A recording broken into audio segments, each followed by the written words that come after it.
I had no idea with that African name that she would be married to a white man. One of my subscribers brought that to my attention. Yeah. Our black sister, Supreme Court Justice, power to the people, is married to a fucking white man. Oh, God. Wait a minute. This is a motherfucker right there. Here he is. White man. Black sister. Kitantate, motherfucker. Married to a white man.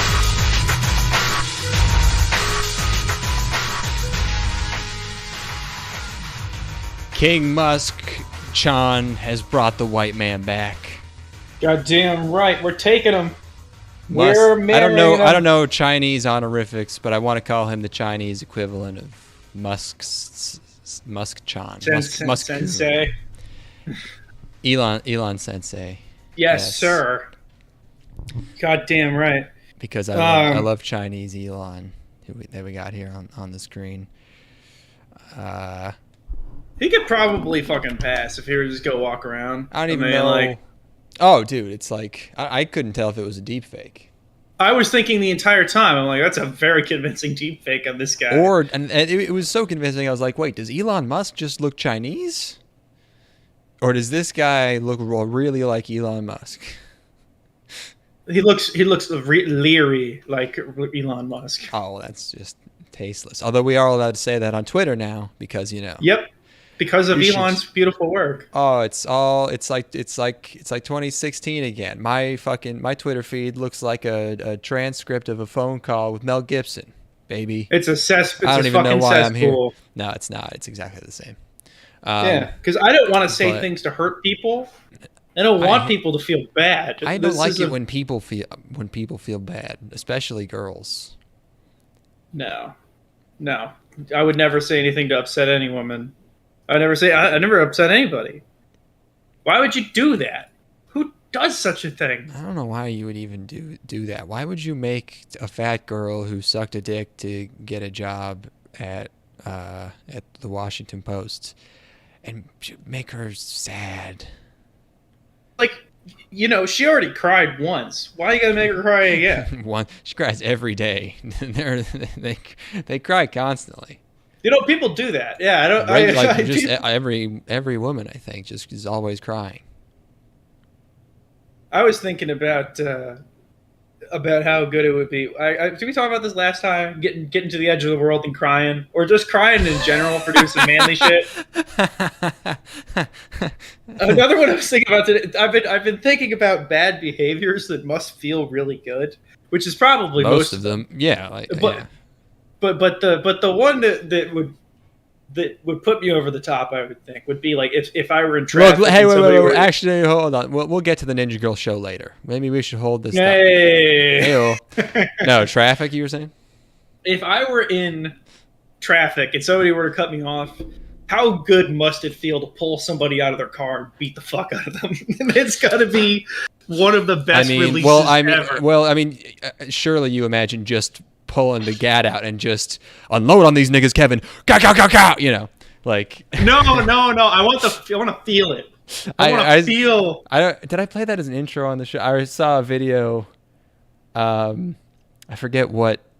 I think he was imitating like a gun YouTuber. I think it was like Demolition Ranch, and it was like video from his car, and he was like, "Hey, welcome to Demolition Ranch. Today we're gonna find out if 9mm can penetrate this fucking guy who cut me off." And he pulls a gun out, and the video ends.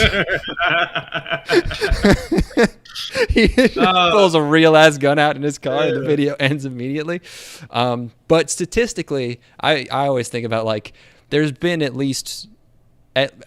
More than one. There's been at least several people who have been like ferociously cut off, or like, you know, had the side of their head, like the paint of their side scraped off by some guy, and they're like, "Oh, that fucker!" And then just watched him plow into a side rail and just careen off of like a 50-foot cliff, and they were like, "Oh yeah, yes!" Like no, not even no time has passed. They have no reservations about it. They're just like, yes, he's fucking dead. Yes, dude. Oh my god, yes. Oh my fucking god. If you have like children in the back seat and somebody drives dangerously around you, it would probably be so amazing to just watch that happen. Yeah. You just confirm they don't have anyone in their passenger seat, and you're like, yes. Oh my god, it's perfect. Oh yeah, it's like a single car accident that you get to watch where you're like perfect karma. Oh, any situation where like somebody does something that potentially threatens the life of like your child or wife, and then that person dies is like, oh, just knowing the threat has been neutralized is the ultimate relief. Yeah. Those sort of primal things that just you don't get to ever feel. I saw a video once of, I forget why the guy was even filming, but it was like, I don't even know if it was dash cam footage. He might have just been holding a camera, but he was in his car at night, and he's like, yeah, I'm driving here, and this guy like fucking zooms by him, and he's like, that guy is, and then you immediately see cop lights, and he just goes, ah, and the video like that. Yeah, that kind of shit. Yeah, that's great stuff. Of course, when I am speeding and I get pulled over, I'm like, this is bullshit. There's no one on this road's nothing but small houses. Come on, give me a break. You're an adult. You should know what level to speed at. I'm only going 57 and a 35. And yeah, you got it. What's there to crash into? Small old houses made of fragile materials. Okay, Officer Gutierrez, fucking dick. Yeah, I know what I can call you on Twitter now. Just saying, I'm not going to, because it would hurt. Yeah, because you don't want to make people feel bad, which is. I think he let me off somehow. I never got it. I never had to pay the ticket. He might have just been like, he was shaking real bad. He seemed scared. Now, I saw you speeding there, and I don't want to make you feel bad or anything, so I'm going to let you go tonight. But please make sure that in the future. Why pull me over? I don't want to make you feel too bad. This is my job. I have to make you feel a little bad. But a society where nobody is willing to make anybody else feel bad in any way for anything they do. This doesn't have anything to do with what you were saying. Sorry, but I just put it together. I just put it together that last time I got pulled over, it was just for a brake light that I had out. It was the one time the cop didn't seem extremely weirded out by me, and I think it was because I had the fishing poles in my passenger seat. I think that might be the key now, actually, because it shows that you're just a corn-fed fella, but also that you're a fisherman, which means you're just kind of a weirdo, but in an okay way. My daffodil shipment finally came in, and so I took some this morning, of course. And as soon as it came, I immediately took it. And I spent probably about 30 minutes this afternoon looking through looking through Facebook at my uncles on my mom's side to see if hair loss is in the family, and I do this about every 6 months or so. I notice that I have hair that goes back, behind my temples and shit, because I'm an adult man, and then I immediately assume that my hair is completely falling out. I do, again, 6 months like clockwork, and but today, so I was going through. And I was looking through my uncle's Facebook feed, and every single photo he is fishing and has a Bass Pro Shop hat on. And I'm like, this is either, first of all, good for him. He's living his best life. Second, is this a really bad sign? Does this mean that he doesn't have hair and he's always covering it up? Or is he just a fun-loving fisherman kind of guy? What is it? Yeah, you might never know. Well, I think I'll know eventually. I think I'll know eventually whether or not my hair is going to fall out. Oh, you'll know about you. Yeah. It could be. Well, he's definitely a fun-loving fisherman kind of guy. Yeah. It's just a matter of whether or not the hat is an accessory or necessity. You know what I mean? Mm-hmm. That's a double D. Yep. What else I heard going on? So yeah, concerned about my hair. Even though what? No, go ahead. Yeah, finish your thought. Concerned about my hair, even though I have none of the things that you would immediately associate with hair loss, like pulling out clumps of hair, hair appearing in my drain. Yes, even though I have body dysmorphia, so I still think I'm fat, which is probably a good thing to have as a guy, I think. That's fine, yeah, I think it's normal. Yeah. What do you got, bro? I went to the grocery store and it had been so long since I went out because I had COVID and shit that I just like every night I was just like, whatever, I'll make some rice and just eat rice, which feels bad to me now. Like it makes me feel I need to figure out what foods don't make me feel like shit. So I decided I'll just go in the worst conditions possible because I have to go at some point. So I went at like 10 at night and it was raining.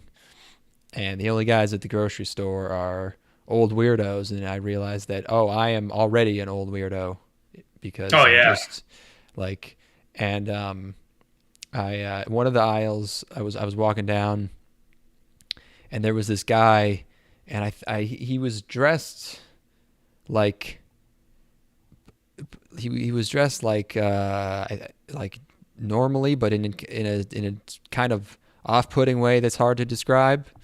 And he was very skinny, and I couldn't tell what race he was because he looked like white, but he had a very dark complexion, very dark hair, and he was like pacing up and down the aisle, seemingly mumbling to himself. And I went, and I walked past him.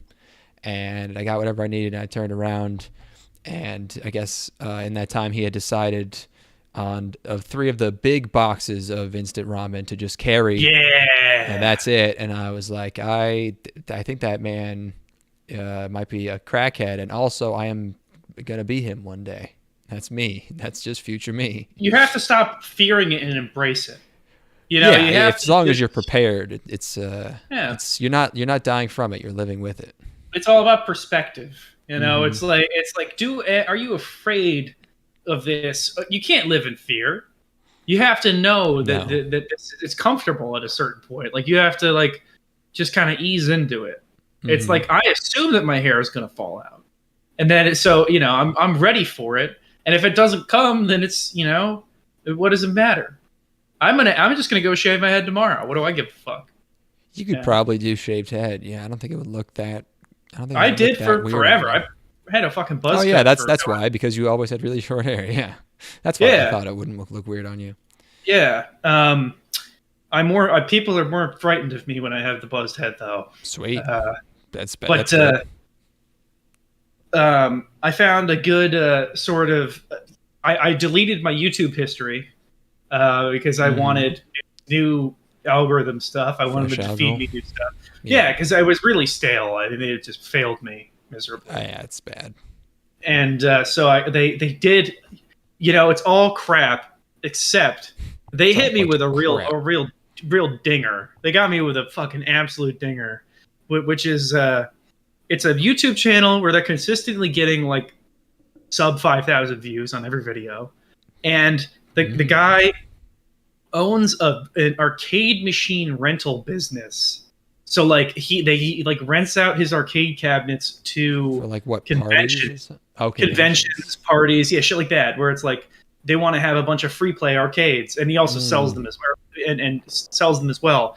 And he gets these huge box truck shipments of them from Japan in various states of completeness, So he'll have a cube backed up to this. He's got a warehouse full of these things. Yeah. And he's like a genuine eccentric, not like a sort of played up for the camera type. He's kind of low key, in his eccentricities. Mm-hmm. And so they'll just bring these fucking huge box trucks, and he'll go through and show all the cabinets and be like, yeah, so this is a Tunism, which is a big game right now, and this one needs this kind of repair on it. It's got everything. It's got niche business, slightly eccentric guy who doesn't know that he's a character, It's got the mechanics of the machines and everything. It's got big trucks. It's got everything you could possibly want. And I've been really enjoying those for the last few days. Does it have Sinistar? No, it's not. This is all like fucking weeaboo game shit. This is all like hardcore Japanese games. Where you're playing drums and shit. Yeah, of course. There's like a DJ table. They all have like the card readers where you could put in your scorecard and like the little pad where you could put in your account number and shit. Like these are for real riders. That's hardcore. But yeah, that's been sustaining me for a little bit. That's good. Yeah. Is that so? What else we got going on? I don't know if I got really much else. I'm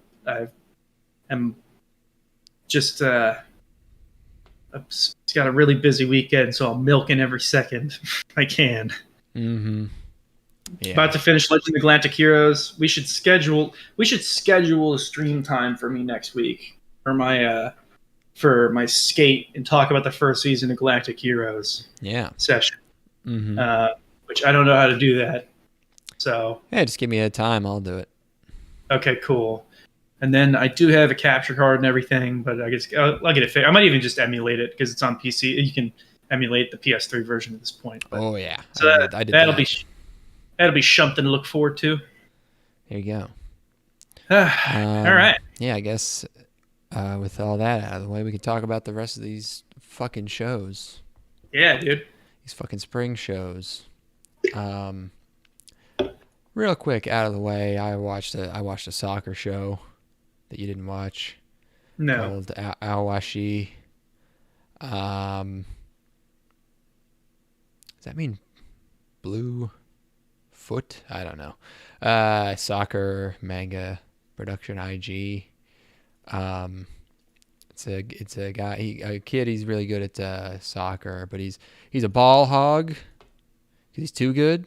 So the team just passes the ball to him, and a guy makes fun of him for it, and he headbutts him, and he gets kicked out of the game. And then he meets a mysterious soccer sensei who teaches him some crazy technique he didn't know. And turns out the technique is passing the ball. Yeah, the technique is kicking, and he didn't know how to do that before. And it turns out he was some crazy lightning in a bottle soccer player that got injured in his prime and never recovered from his peak, and now he's a teacher and he sees something in the kid and blah blah blah. It was very boring. It was very, very boring. Does anything else happen? No, he's gonna go to like soccer school or something. I don't know. I think I might be able to draw one of these sports boy mangas. I think I could probably draw one. I'm looking at the official art for this thing now. This looks like fucking butt cheeks. This is ridiculous. How the fuck is this acceptable? The anime did a really good job of de-uglifying the whole thing. Oh, that's good news, I guess. You didn't like it. The one line that I really liked is he's in a game and he's beating the other team real bad, and someone on the other team says, "A guy with the weird hair is our only problem." And I went like, yeah, that's usually the problem in anime. That's a common. That guy looks like he's got a design. Watch out. Yeah, exactly. Okay. Yeah, fuck that. Let's talk about another gay sport, not even a gay extracurricular. Yes. Dancier. This one gets an even bigger. It's because my last one was This one is Yeah. Manga by someone named George Asakura, who is a woman. I think it's Joji, which is a character from. It's like a reference to a character from One Piece or something. I don't think she realizes that's a man's name. Maybe she does. I don't know. Maybe she likes boys. She wants to become a boy. Yeah, could be. Mappa, dancing, ballet dancing. Not with these girls though. With this, I couldn't tell if it was a girl or not. But then you hear. I was having a hard time at first. Yeah, you hear when you hear the voice, you're like, you can tell when they're trying to do a little boy voice versus a little girl voice. In I love a face. I mean, that is a reasonable face to be making it. Actually, he should be slightly hornier. How old is he supposed to be? Like 10? He'd be like, eh. How old are these girls though? I don't know if he was watching them at that point. Were there other girls? Are they his age? I have no idea. I can't. Everyone's so small or normal size. I can't tell if those are 6-year-olds or 10-year-olds. This is all a complete blur. This first part of the episode, because once that dude starts traipsing about, this fucking Yakuza boss comes out and just starts. It just starts. I like to imagine that he somehow, this is like punishment for like him disobeying his boss, and he has to pretend to do ballet in a high school, and like he convinces everyone that he's a professional, sort of like or like one of those guys who like pretends to be a sign language interpreter, and just manages to like get to an EU meeting. Did this whole show have like a chromatic aberration effect on it?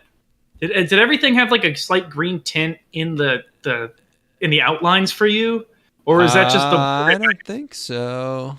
Okay, it would look like they were trying to emulate some sort of like lens effect on the outline when I was watching it, but I guess that wasn't actually in the show. That was just like I was watching on a 4K display. Might have been just some upscaling issue. Something, yeah. I didn't notice anything like that. Weird. Everyone has these weird arcs in their eyes, like they're welling up with a gigantic anime tear. But what I guess the fuck?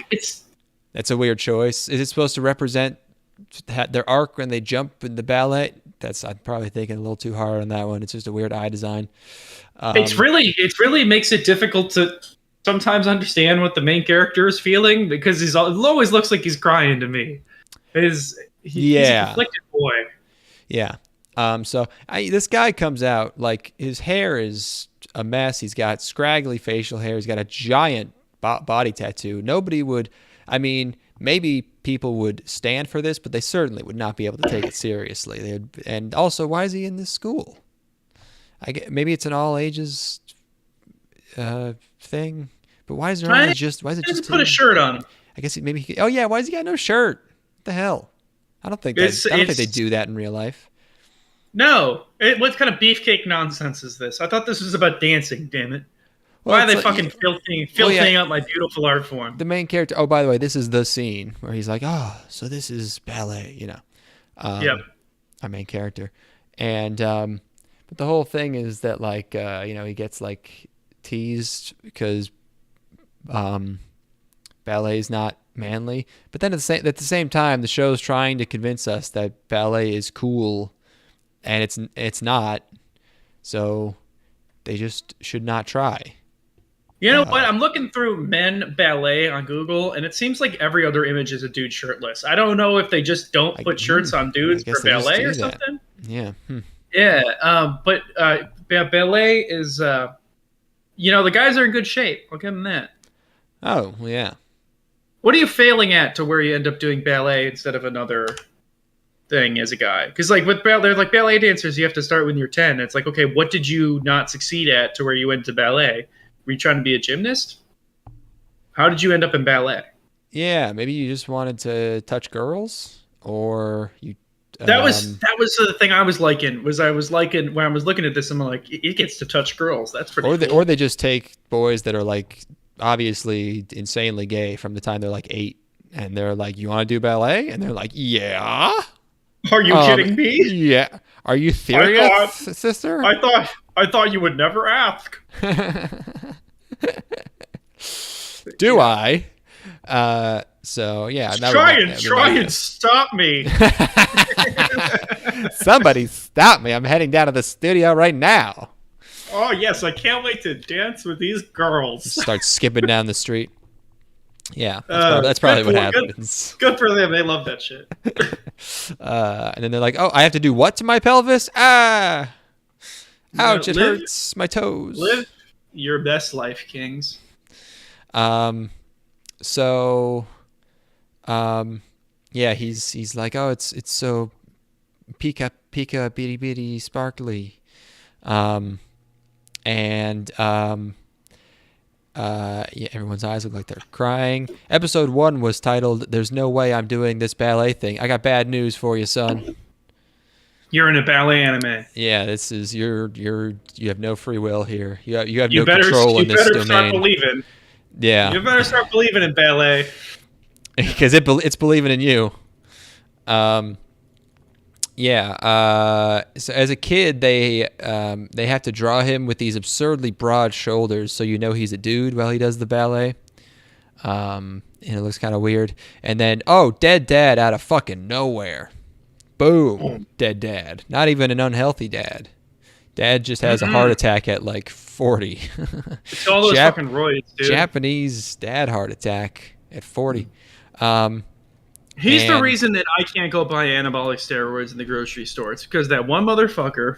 They don't cycle properly. They fucking they injected the wrong spots. The problem is that the kind of guy that is going to go buy steroids and inject them himself is not the kind of guy that's going to do the obsessive research necessary to use them properly. Yeah, that's why you needed somebody to administer it to you, like a real egghead. Fucking, you need Mark McGuire to jab you up and you're right in the center of your butt cheek. A real herb to fucking lay it on you. Yeah, you need a Q, a James Bond Q, but for steroids. Bond. It's just a guy on Twitter. But what? I said it's just a guy on Twitter that you DM and like, hey, Eastern European guy, how much fucking. Take all. How much? Take all the steroid. Yeah. How much BHT? What is it called? DH. Tell me all the acronyms tell me all the acronyms to put in me, please. And if you give me some numbers, I'll deduce what sizes what increments they're supposed to be in. I'll figure it out. If it's too much, I'll take a zero. I'll cut a zero off of there. I'll use that dosage. I'll figure it out. Look, you have to go a little either side to really get the sweet spot. Mm-hmm.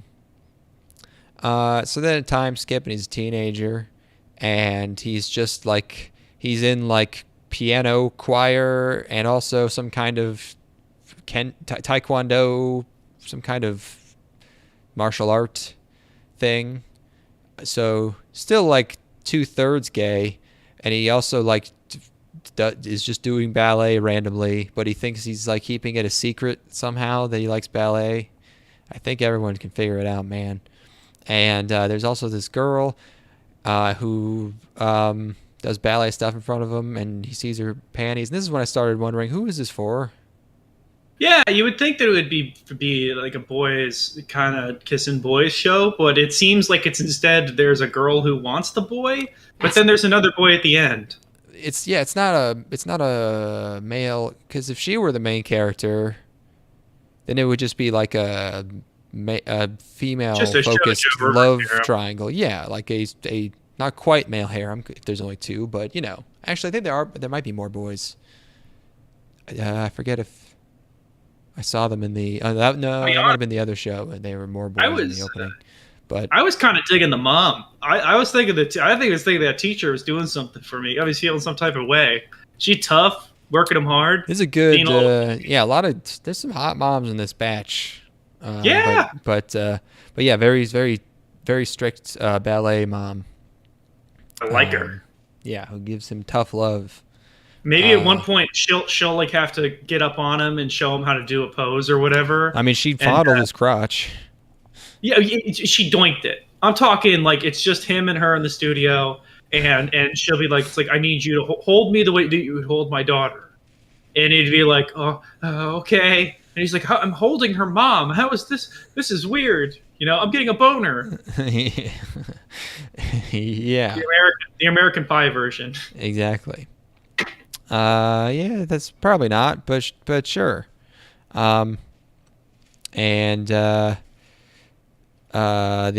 said you can't make the feisty shonen protag do ballet and have it be cool no matter how hard you try. Sorry. I already kind of touched on that. The part that I really thought was funny was that the ballet girl has like a recluse brother or someone who lives in her house, and she opens the door to like give him food or something, and they animate his hand, and his hand is like doing this like Joker thing, and it's so dramatically animated, and it's just his hand like coming through the door to like pick something out. It's like so comically, unintentionally comical. It was ridiculous. And that's like I think the other boy in the series. So there's gonna be two boys. There's gonna be jealousy and competition and stuff, but you know it's ballet. Wow, hot mom. Hot mom. Wow. Thank Yeah, you. You're welcome. I like the mom. That's all I got. That's fair. I want her to tell me that I'm not very good at dancing, and then when I leave, she like covers her face and it's like, oh.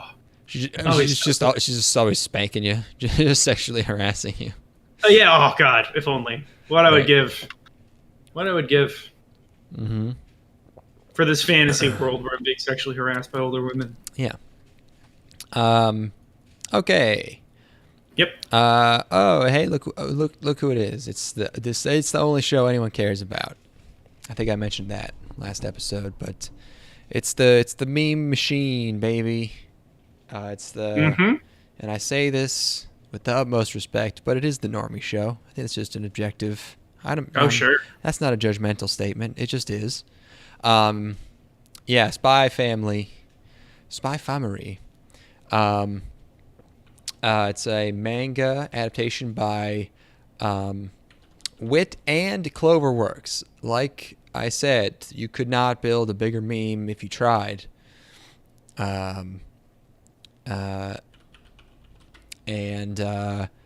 So it's Spy Family. There's a guy, he's a spy. I think we're Cold War, I guess, like 50s, late 40s. East and West. You know, they're talking about East and West, and they're talking about they are. Do they be having German names? Are we talking about? They have made up country names. I have a note here. It's the country names are dumber than like Ace Combat country names. There's our guys working for West Dallas. Oh yeah. And then the other one is I don't know. It's not East Dallas, but it's like I didn't even bother. I'm like, this is analog. We got it. You know. Mm-hmm. Yeah. A dude hits a wall. I don't even think it's gonna matter very much either. Like I don't think that any of that shit's gonna like. It's like a setting, and then I don't think any of that political shit will even be a little bit important. So. Yeah. I don't think. I don't think. It's more about family, is what I'm saying. Yeah, it's about family. It's not much about spies. It's more about. It's about family. Yeah. So, and well, we'll get to it. Anyways, as a summary for this show, everyone's already seen. It's a dude hits a wall so hard that his car becomes 2D, and that sets off our spy. He goes on a mission. I didn't realize it was like old timey at first. I was like, he's getting a photograph. What is this? But it's like the 40s or something. And his next mission, he has to get a family. Wow. And he calls himself Lloyd Forger, which is a clever pun if you do not speak English. And on the nose. Yeah, the first thing he has to get a girl, so he goes to a seedy European orphanage where you can just grab one and haul them out. Like comically, just like comically easy to do this. Not stretches because you would think that somebody would at least try to make some money off these kids. And it's like just take the kids, get out of here, fucking not even try to sell the kids. Yeah. Like, I could help you get the good kid if you want, but it'll cost you. Otherwise, I'm just going to give you one of the random kids. Yeah. Well, is he? Which? I mean, if maybe in Europe you're not allowed to sell children. I don't know. Yeah, but seedy orphanage where like you could just take them without any paperwork, you know, Oh like yeah, you'd think maybe you'd at least ask for some cash under the table. it obviously But also, he's it's taking the most problem child, so I guess that's why. That's kind of the it, explanation there. it's amplified for effect, of course, and it's a piece of entertainment. But at this stretch of credulity, maybe all just a smidge too much for me. But whatever, who cares? It's all about the cute little girl that likes the show. Yes, the girl's very cute. Her name is Anya. Yeah, it's you know, obviously got a little overhyped for me. Not as writing heavy as I thought it was going to be. You know, it's more about, I don't have the clip up anymore. It's more about family, but and also there's magic. Anya is an esper. She can read minds. So he picks her up, and then in this first episode is just him being like, "I'm a spy. How do I take care of a kid?" It's like the pacifier. And he, you know, the way it's, yeah, some of this stuff is kind of dumb. Like the way he thinks of everything in spy terms, you know, where he's just like autistically like, I can't interrogate the child. I don't understand what a child is. You know, is like, aren't spies supposed to be smart? Yeah, you think that maybe in your spy training it'd be like, in case you ever have to interact with a child, here's how to manipulate them as easily as possible. You would think that might be it's like you could probably get a lot of information from a kid when you think about it, you know. Yeah, it's all it's very low drama. It's So in the first episode, drama. Yeah, so far, you know, but in terms of like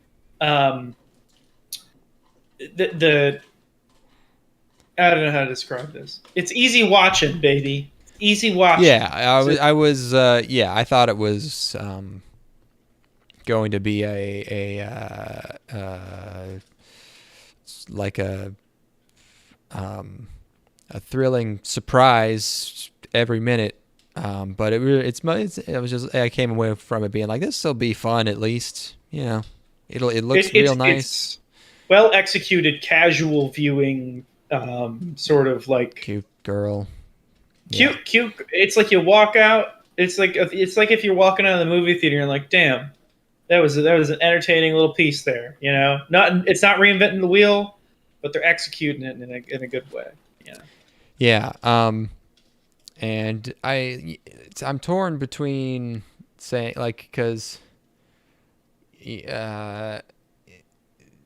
know, I don't believe this is a form of, I'm tempted to say like, well, this is just a problem with me. I'm like biased, but I don't think it's not. I just hate things with spies. I just hate spies and spy stuff, and I think it's because it's so much less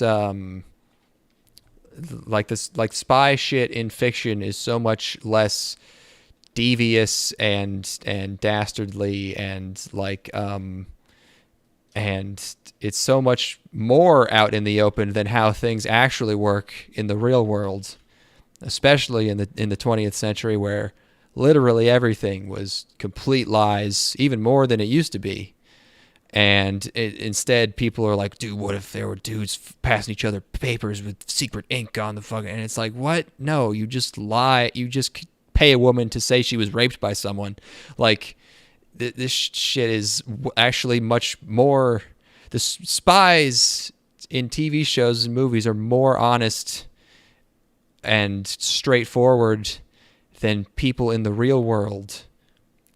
But they're supposed to be like, whoa, secret guy, no identity. I'm fucking living in the shadows. Well, because the characters in that are given like a certain moral, because they can't do things that would make them completely morally reprehensible. Even like our anti-heroes are still have a certain code where like they're not willing to go to certain lengths. Where if the mission is to compromise somebody, you can do it in any number of ways that it allows you to manipulate them perfectly. You know, where it's like you can destroy their life, and if a character did that in the show, everybody would hate them, and they would be like, "I can't believe this character did this. I can't watch this anymore." You know? Yeah, I would like him to use, not in an evil way, but I would like, you know, if he could, you know, counter like enemy espionage with his own espionage. I want smart stuff, but instead they're doing like spy stuff that would make no sense. Like she sends a radio transmission that says "Come and get me," and they're not like, this is obviously a trap. We're not going to go get him. They just go and get him. Like none of this is, you know, again, it's not, I know it's not supposed to be realistic. I just don't, I fucking hate spies. I mean, I had one of those last time with the Sentai show where I'm like, I just, oh yeah, I don't, where I'm like, there are things about the Sentai show where I'm like, I like this aspect of it. I think this stuff's working, like it works, but I just cannot possibly care because I hate the entire motif, you know, and the whole genre and the whole aesthetic. I do not have your hang up that you have in spies. I love spy shit. I like it when people have their keikakus. I love. That's the thing. Like I love it when you know there's reveals and the audience is kept in the dark, and then you're like, oh, things get switched on you. But then he just like pulls a mask off twice in this episode. It's like fucking Mission Impossible 2 shit. She just has masks, and was my theory, which I don't think this show will do this, but like the kind of thing I would like is if this whole entire thing was an operation by his own team to allow him to retire, and all this is fake, and they're just giving him a family so that he can live a happy life because he's done so good as a spy. I would pull that out. That would be a really great twist. Like that would be perfect. Yeah, that would be very good. Because you could even have him start to like reflect, if you wanted to incorporate some of the more like him having done devious things or been involved in a really seedy business. He could even be like, this is all of this shit is coming together so easily. You know, it's like it's meant to fall into place or something like that. That's a good idea. Yeah, that would be the direction I would take it, but it's tough to stretch that into maybe an entire series. I don't know. But like I said, it'll be fun. Yeah. I liked the first episode. There's just a lot of stuff that doesn't logically make a ton of sense, and not in a way where it's like because even the whole thing where she took the broadcast, what was it? It was telegram, or was this like broadcast over radio's frequencies or whatever? Yeah, like a ham radio stored in a suitcase or whatever. Yeah. Even that, or like the first thing she does is immediately be like, I am my dad's identity, come get me, because I guess she's watching spy stuff on TV, but that doesn't necessarily follow to me. And she does it in Morse code because she's supposed to seem smart because she can read minds, but she's not actually smart. She's like 6. Yeah. So yeah, I don't know how that happened, but they might have had a key on the radio or something, you know. But she would have to do it pretty fucking fast for them to get the message. Yeah. But you know, this kind of has the Toradora effect where it's like unless there's some twist like something I mentioned, you see where this is going. Everything, you see exactly where this ends, but it'll be good, at least. Yeah, cute girl. It's fun to have the dad to insert yourself into. Yeah, having to become a dad is a recipe for goofs and gags when you're a killing machine. Actually, I don't think he kills people. Easy viewing, easy to recommend. If somebody were to be like, "Should I watch this?" I'd be like, "I thought it seemed pretty fucking good." Yeah, when this is all aired, you could probably just binge this in a day and be like, that was good. I watched Princess Mononoke again last night. Yeah, Having did we do an episode on Princess Mononoke? we sure did. Yes. I don't think I rewatched it for that though, because I'd watched it quite a few times already. Oh, okay. Maybe. But I forgot the brutality of that movie. People get just There's a lot of up in arrows and there's a war. it, just the visceral limbs. Isn't there a large animal that dies very horribly or something? Some kind of monster? So many more monsters die horribly. With worms, demonic worms coming out of every pore, and God, what a fucking flick though. So fun, just epic. But yeah, I just thinking about pieces of anime that are like genuinely visceral and like stirring in that way. Where we're like, yeah, Jesus Christ, and not in like a tasteless way, but a real sort of realistic brutality. You don't really see it very often. It's always ridiculous gore splatter,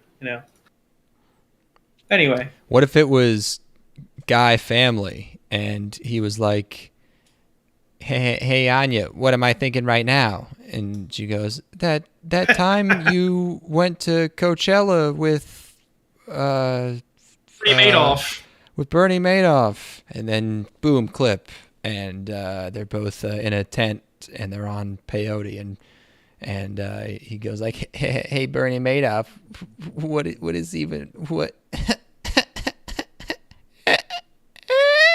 Yeah, and then the chicken comes in. He fights the chicken. Ah! That'd be pretty good. Yeah, and then he fights the chicken in a psychedelic like kaleidoscope tunnel. They're both falling through. That's what this show will eventually become. Once they do this, second season will be that. The first season they're trying for something, and then the second season they're going to cash in. Netflix will fund it. It'll have Jaden Smith voicing a crazy new character, Yes. Spy Family Unleashed. Yep. Okay, next show. Waiting for weeks to hear what we had to say about the most popular show of the season, and the consensus between us is that it's pretty good. Yeah, it's nice. There you go. Real dark horse, I think, coming up soon. Yes, we may agree. I'm guessing we're going to agree on that.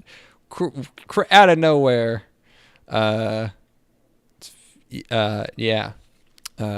rushing to the lead. But next show, Kawaii Dake Janai Shikimori-san. Shikimori's not just a cutie, which I was thinking, she got a wiener. I don't think that's it, but bold. It's been done.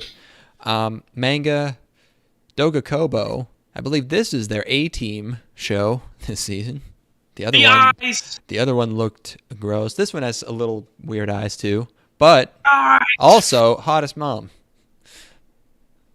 Pretty hot mom, in my opinion, and a very suspicious dad. Like a dad that's like, oh my god, the sex that produced this young man was a fucking was a crime. Oh my god, he's getting crushed. She has these kind of dreary, sharp eyes. Very good mom. But yeah, our main character here, I think his name's Izumi. He's a rare. First, I thought he was like the rare male airhead, which I guess isn't that rare, but usually male airheads are like particularly hot and not the main character, Yeah. But he's like tripping over stuff.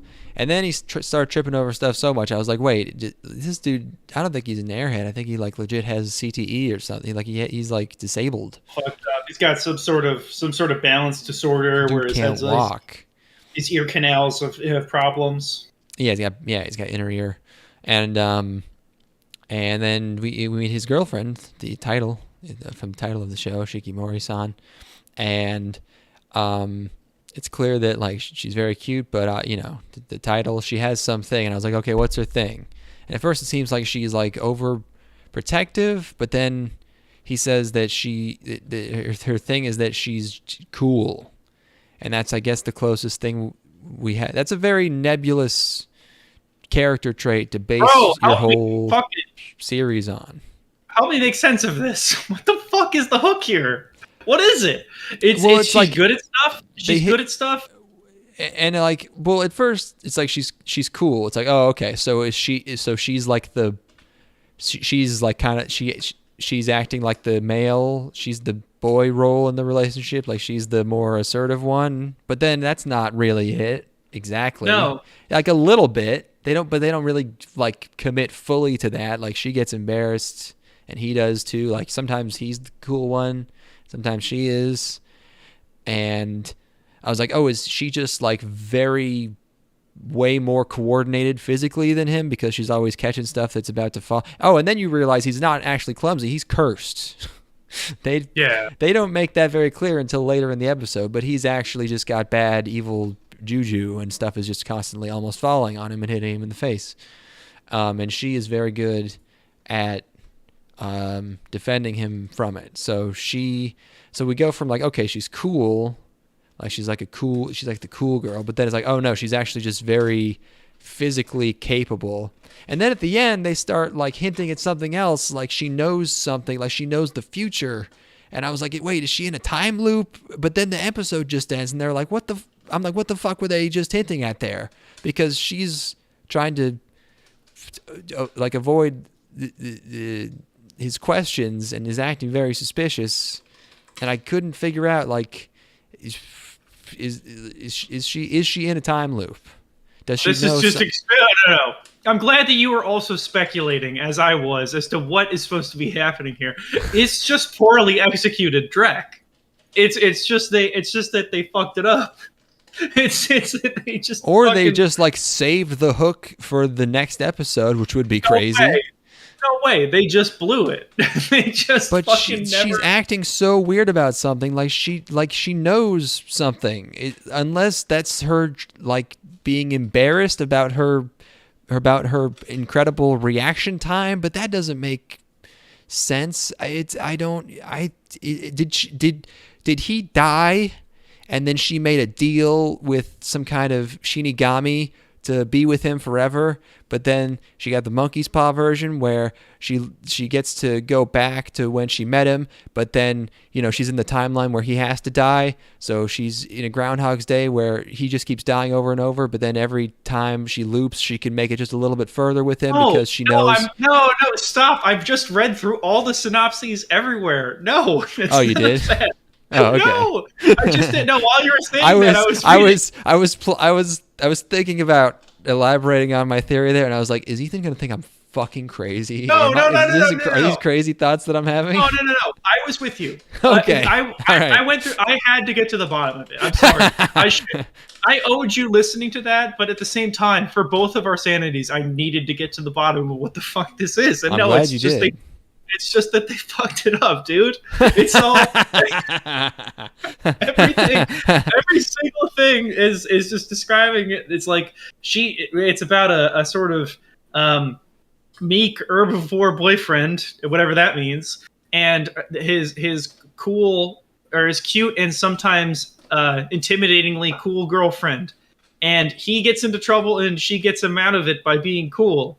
Every single that's the hook. I just looked through like the descriptions of all the different manga chapters. It's the same thing every time. But like she was cool personality wise once, and then the rest of her being cool was her being doing kung fu moves. No, I know and being good at bowling. I know. I don't understand either. I don't understand. I mean, it's like it's better. It's better than, you know, the other end of the spectrum where you just have very one-dimensional characters who just have one trait, and it's just like a gag comedy where everyone is always just doing the one thing that they do. So we get like these very kind of these very again nebulously defined character traits, and it ends up just being kind of another one of those shows where it's just a nice boyfriend and girlfriend, and they like each and they charm each other, which I don't dislike those types of shows. It's just this one confused me greatly. I was so perplexed by what was going on, and I'm like, they're gonna have to eventually fucking spill the beans here and tell us what the fuck, because every season there's one that breaks us where we're questioning whether or not we're watching it wrong or something is snapping, or it's like, is there some? Is it like? Are we watching the second episode? Everything seems wrong, you know. And no, this time it's not this time. Yeah, this time it's the show's fucked up again. This is a weird, They blew it.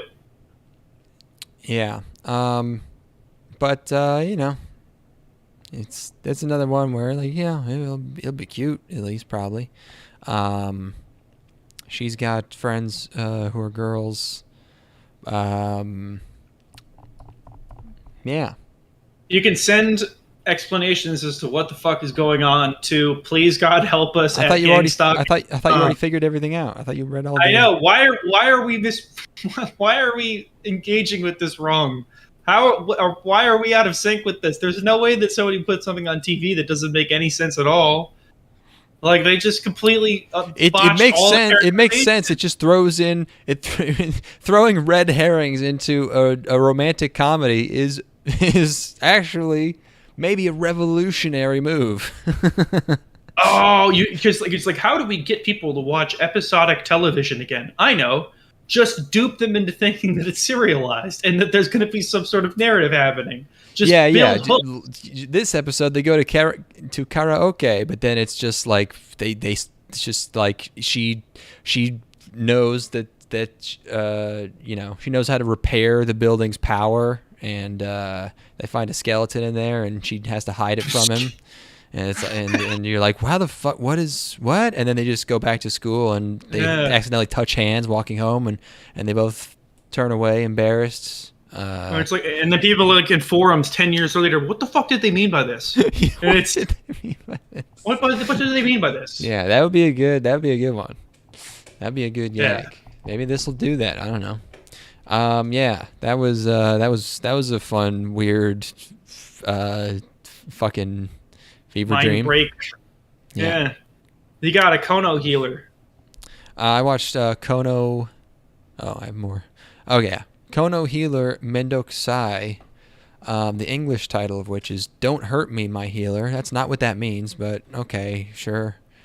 Like because the title means this healer is a pain in the ass, which is actually what the show's about. Whatever. Manga adaptation by Jumondo, who have no Wikipedia entry. I was like, are they new? And then I checked, and no, they've done a fuckload of shit. They just never do animation production. They've done hundreds of things. They worked on hundreds of shit. They've just never done like anything main solo, or not solo, but just main animation production. But it's generic fantasy world.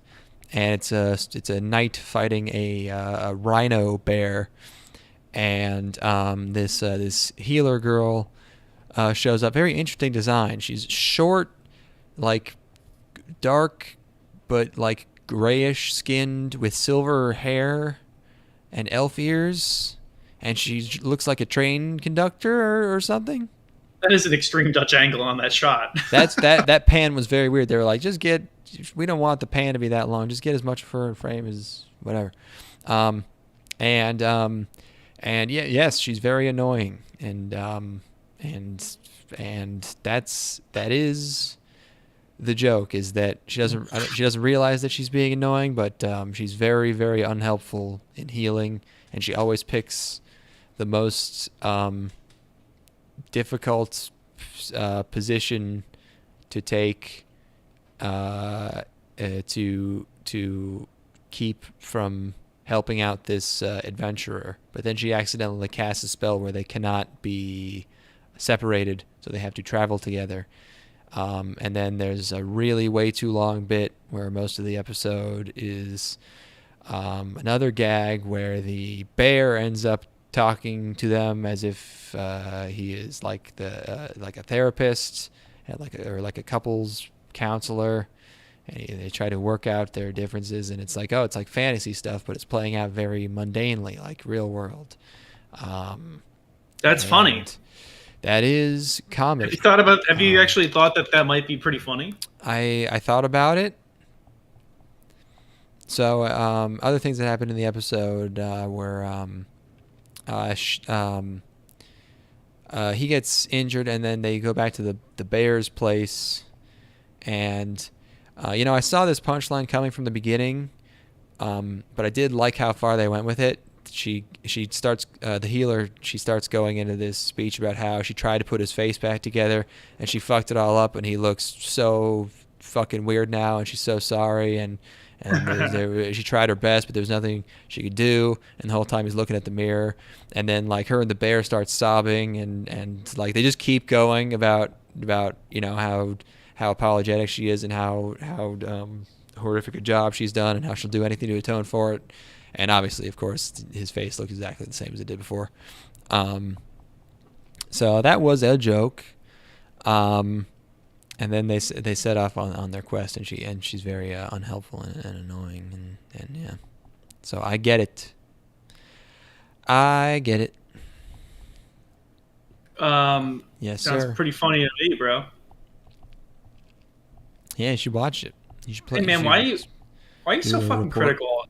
Hey man, why are you gonna be so critical? I don't know why I'm always criticizing shows Why? on this Well, anime review podcast. dude, it's just like, you just watch them for fun. It's not a fucking big deal or anything. You're always like, people watch these things to tune out. It's like, oh, I had a hard day at work. I'm gonna go home and watch my silly elf healer show, and you gotta come out here like, oh, I don't think there's enough content here to make a 13 episode series.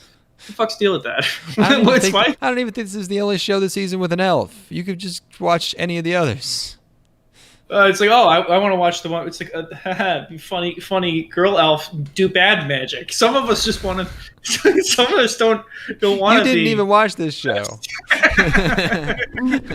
Some of us don't want to be invested in the stuff that we're watching. We want to just go through our lives drooling onto our bed sheets as we lay in bed and watch Spy Family. Hey-o. 13 minutes into this 24-minute show and drift off into sleep. That's all. Yeah. Okay. That's just fine. All right. Yeah. That was that one. There's another screenshot. That's the bear. I guess the bear was a lady, but he had the Japanese flamboyantly gay guy voice, like the deep, like, oh. Yeah. So anyways, next up, Kunoichi Tsubaki no Mune no Uchi, in the heart of Kunoichi Tsubaki. Uh-oh. Ethan, why don't you tell us about Kunoichi Tsubaki no Mune? And please, can you keep it can you tone down because I know how you get about these can you can you keep a hold of it? Can you keep it under control and just summarize the show?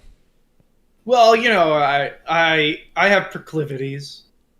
You know that about me. That I'm a man who has certain days. Yeah. Well, yeah, it's about. You got your picadillos. I was gonna say I like shows that have ninjas in them. This reminds me a lot of Naruto. Yeah, so ninjas. This is basically Naruto, actually. And, not a shoe to be found. One of my notes is no one's gonna wear shoes in this show, are they? Open toe sandals. They're throwing kunai. They're throwing shuriken. And not just like any other generic ones, but they're throwing specifically the Naruto ones, which are distinct. Okay. They run along tree tunnels, which are Naruto tree tunnels, as we know. If you've seen a frame of Naruto, you know those. Okay. And let's see, what else do I like about this? I Well, I just love Japan in general. I love Japan, period. Yeah, yeah. Anything I love anime. Japan themed anime and manga. Manga. I like Rugamesh. I like the music a lot. It reminds me of Naruto music. I like how it's ninjas, so there's a shamisen. And it's like Yep. Let me just think about some other stuff I like about it. Okay. I like how they do ninjutsu and they shoot fireballs out of their mouths. That's cool. And That's a very cool thing that they do. Do you want me to start breaking down? Because I can't really think about much else I like about it other than that. If maybe should I just start talking about the narrative? You're not the only one who broke down. Why don't you? This. It seems like you might have some thoughts about it. Maybe no, could... I don't really. It's not really my thing. I think it's more in your wheelhouse. I think it's well. So this is this one.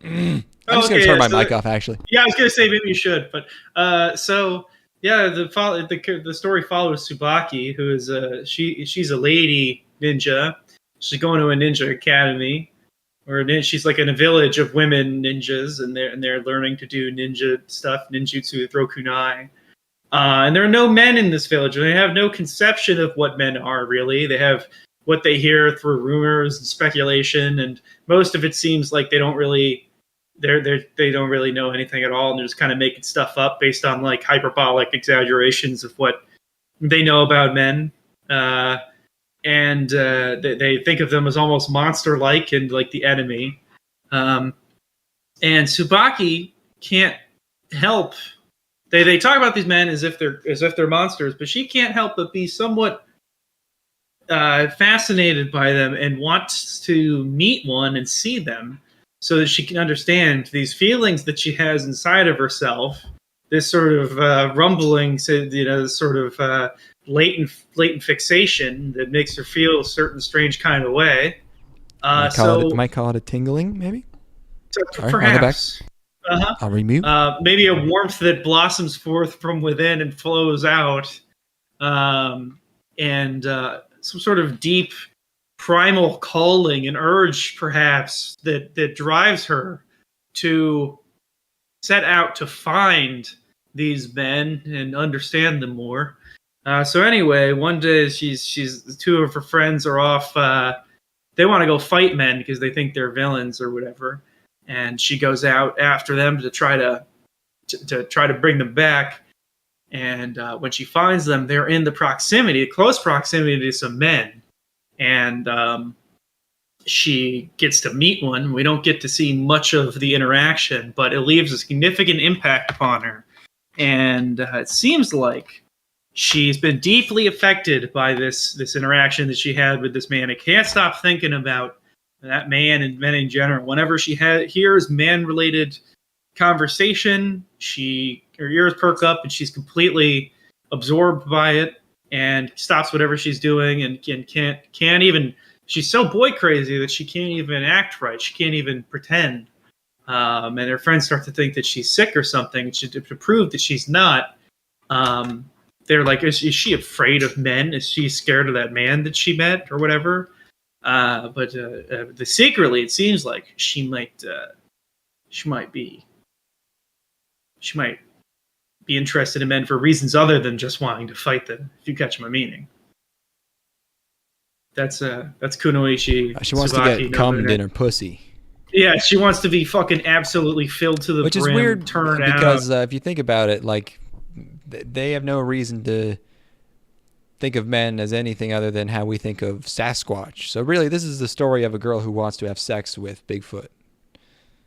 So just the story of everyone. Or a literal gorilla. I guess it makes sense, but yeah. So yeah, it's the Takagi-san guy, Yamamoto Soichiro. Of course. And it's manga. Cloverworks is a studio. And the man draws the characters a certain type of way. Yeah, his writing, his characters, his characterization, what I meant to say, it's all very good. You like it? Some people like it, I guess. Yeah, I think it's not. I I'm not. I It's the I big forehead, appreciate- isn't it? It's a I like big, it's a I big, like it. I like a nice it's big a good forehead because I like you know, a It's large cranium, big brain. I was gonna say it's a splash zone for the cum. It's like like a larger target. You don't have to Well, aim as much. You're like you're getting it. Well, now the cat's out of the bag. Yeah, I was gonna start No. out. I was gonna start out this whole my first line about this show was gonna be, in my defense. You could draw a belly button on a Honda Civic, and I would still want to fuck it. So not still. You got a lot of I would. bellies. The bellies, yeah. There's a lot. Yeah, so it's a bunch of little girl ninjas, and one of them is horny, and the other ones, there's a lot of characters. The main characters are her trio that she leads, but there's a lot of characters. It seems like every other character can basically be described as too blank to be horny. Like, one's too overconfident and wants to fight to be horny. One's too big boobed and dumb to be horny. Yep. One, I guess, seems to be too slutty to be horny. Interesting. One's Too interested in girls. Maybe. One's too old to be horny, sensei. So yeah, that's what's going on there. And much like Takagi-san, it's going to be, this one's a literal cock tease because there's not going to be any men ever. It's going to be gags. Yeah, there's a lot of ganky girls running around throwing stuff. It'll be animated well. It's going to be goofs, gags, situations, and absolutely no shoes. No shoes allowed in my establishment. Yeah. Most places, no shirt, no shoes, no service. In my case, that's perfectly fine. Oh, and also there's going to be a lot of very overt penis jokes. There was already... there were eggplant insert shot in the first episode. Yeah.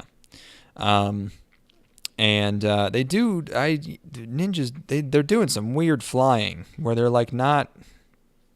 They're like in the doggy paddle, like doggy paddling through the air, but not like moving their limbs. They're just like, their limbs are dangling and they're just floating through the air. I don't know if that's supposed to be them jumping, and they didn't know how to adapt. Them like, jumping. Because I know in the manga it was just a panel of them in the air and then them talking, and they're like, how do we animate this? I guess they're just fucking flying through the air for 30 seconds and they're talking the whole way. I don't know if that was supposed to be like that.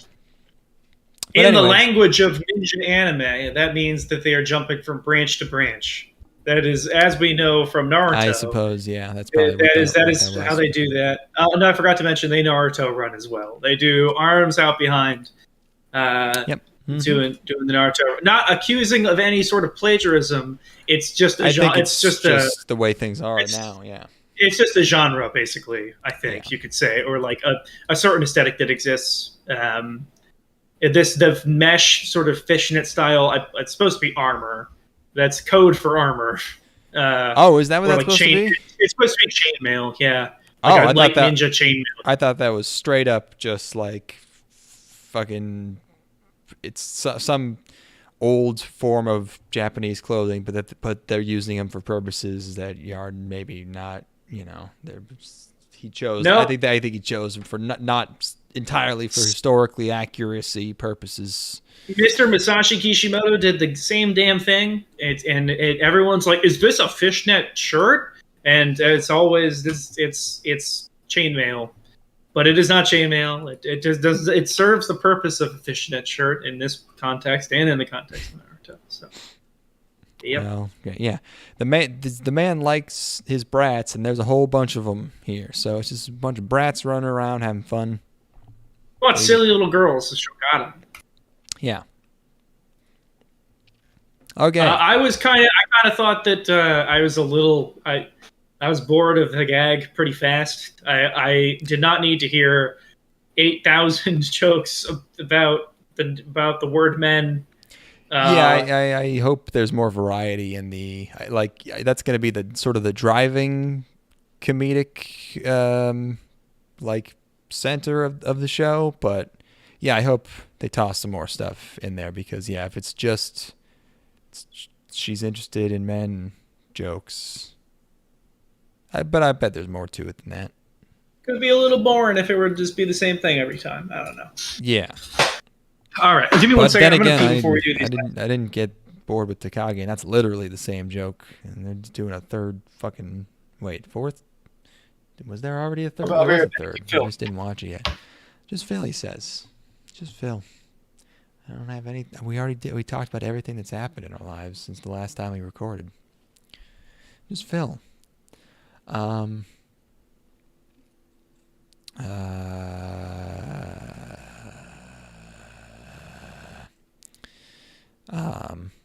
How's my here? I'll check on my.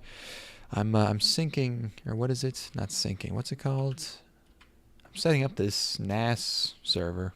Oh, it's back up to a reasonable speed. It's only gonna take 6 hours.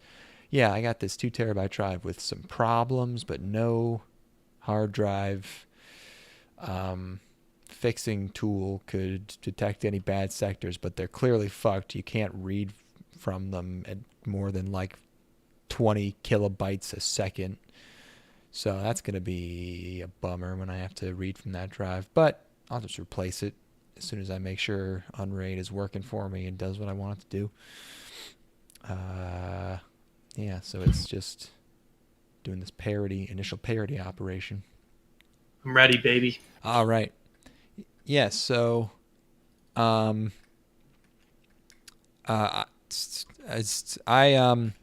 yeah, the next show is Summertime Render, which I believe I said something to the effect of when I heard the premise of the show, I think I said, I can't believe this isn't PA Works.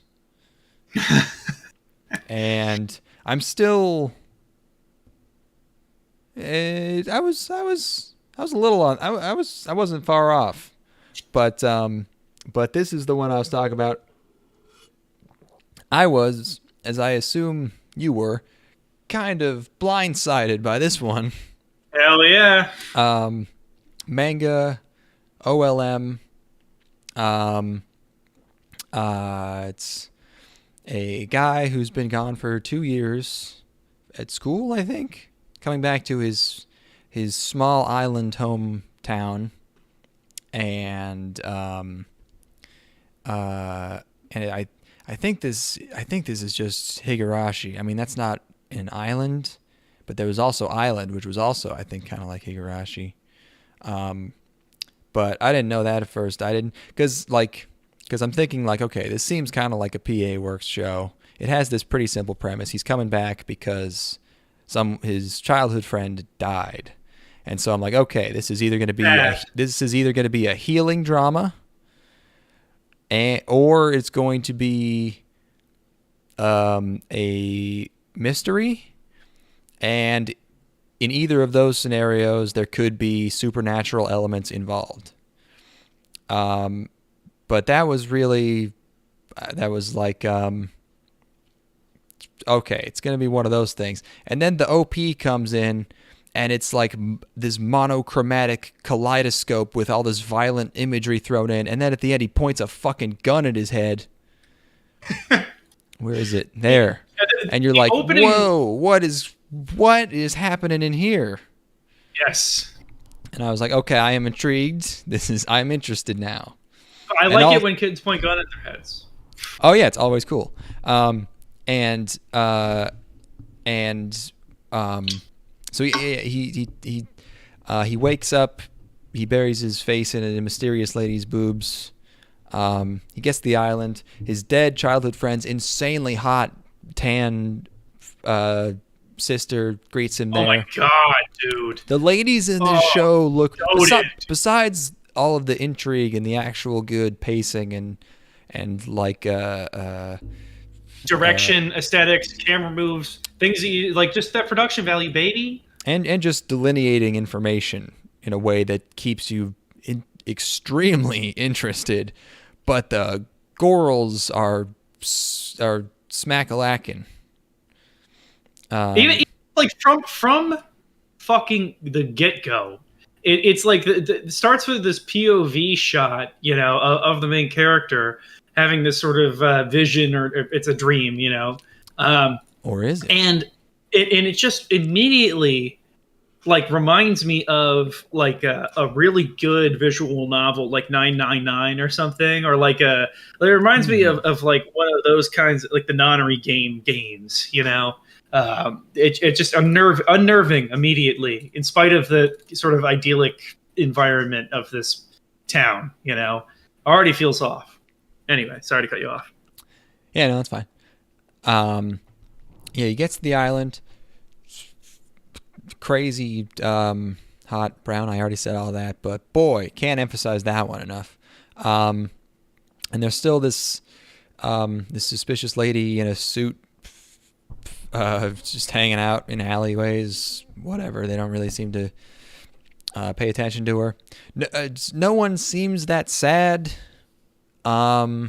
which was a little weird, because he's there for the funeral. And also, she died very suddenly and tragically by supposedly drowning. And young, yeah, his age. But then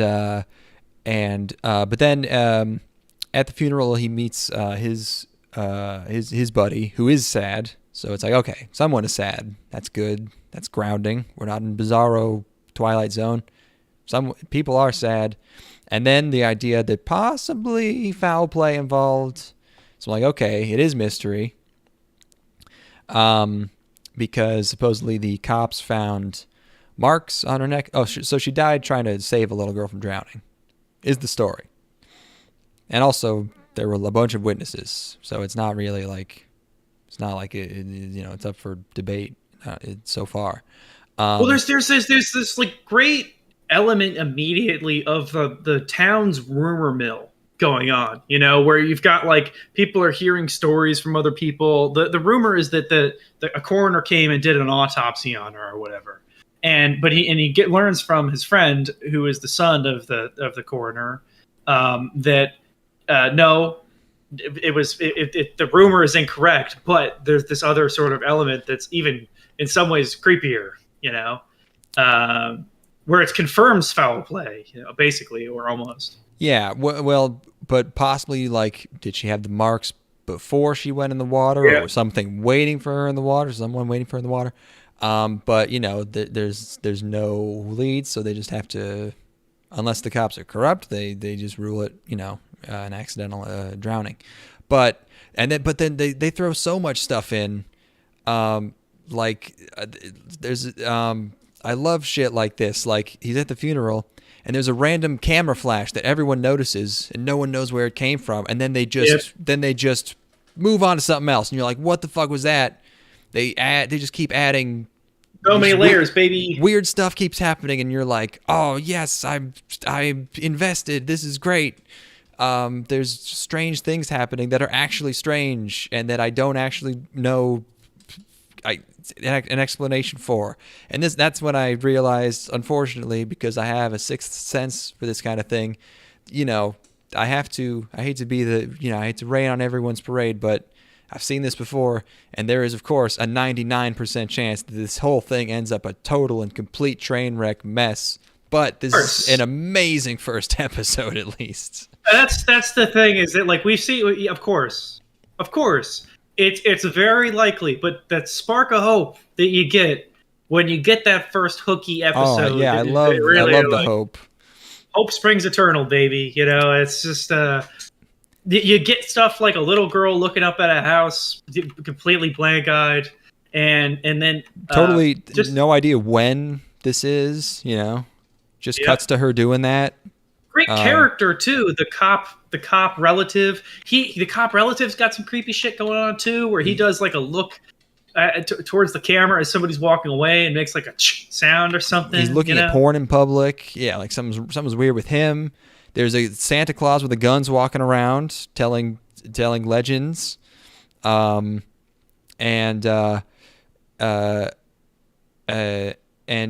like it's hard to do a mystery over a long over 12 episodes because it's easier in like a movie, but like mystery, if you drag it out too long, then no payoff is going to be worth the time. But then if you know everything too early, then you have to pad out the rest of the show, or you have to add more stuff into it that just complicates it. So it's a tough tightrope to walk. Oh, and there is also a scene where her sister is sad, so that's good because she wasn't as sad before. Great crying. Anytime somebody's crying in this episode, I'm like, damn. You can feel like they're going through some shit. The main character cries on his own in his fucking bedroom. And it's like actually, it's a good ass reason to cry because he realizes that the dead girl kept this shell necklace, and you're thinking like, why is he receiving this? And it's like, normally subplots of when we were kids we made a promise and I gave you this, and it's like fucking whatever. But like he realizes that she kept this and that like she was probably in love with him, and he probably could have like married her, and he's realizing all of this, and it's obviously destroying him. That would fuck you up so bad. So like, yeah, that's a good way to incorporate the cliched childhood trinket that's been kept for years thing. Have we talked about how good this looks? Looks fantastic. Yeah. Oh my god! Like the environments of the exteriors of the town and everything. It's not even just like high fidelity. It's like the angles that they choose. Like really interesting, like sort of high angle shooting down shots. Almost sort of extreme wide angles, like wide angle exteriors of the entire town, where it really like accentuates like a rooftop or something like that. Just a really artful eye to this whole thing, and just there's nothing in this that strikes me as like there's nothing in this that is phoned in.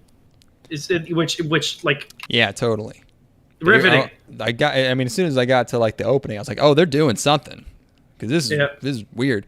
So yeah, Santa Claus with a gun explains that there's a legend on the island that again, these offhand lines. He visits the hot sister, works in this diner, and he's helping out in there now that he's in town. And this drunk guy who's just drunk in the morning mentions something about like, I saw that girl you were asking about this morning, and he's like, what? We didn't talk this morning. And then, but that's it. They move on to something else, and you're like, oh well, something's going on. And then Santa explains that there's a legend on the island that you see your shadow self, and then if you see your shadow self, it kills you. So they do kind of give it away in the first episode, but they got to give you something, I guess. They don't give you the entire deal though. Like they don't give you the nature of the thing. There's definitely more to it, because there's this theme of, it's called render, and there is this theme of when he sees the dead girl, there's these compression artifacts. So there's going to be some kind of sci-fi twist, I'm assuming.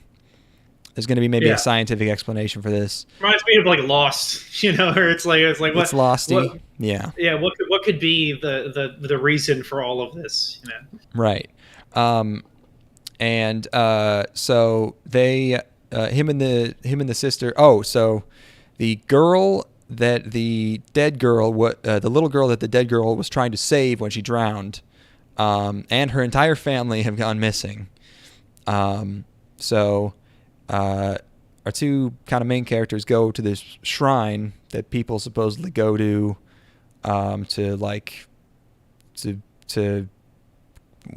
get rid of the shadow people problem. And they see something in the woods and they run after it. And then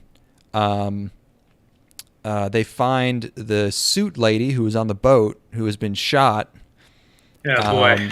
And they're both freaking out.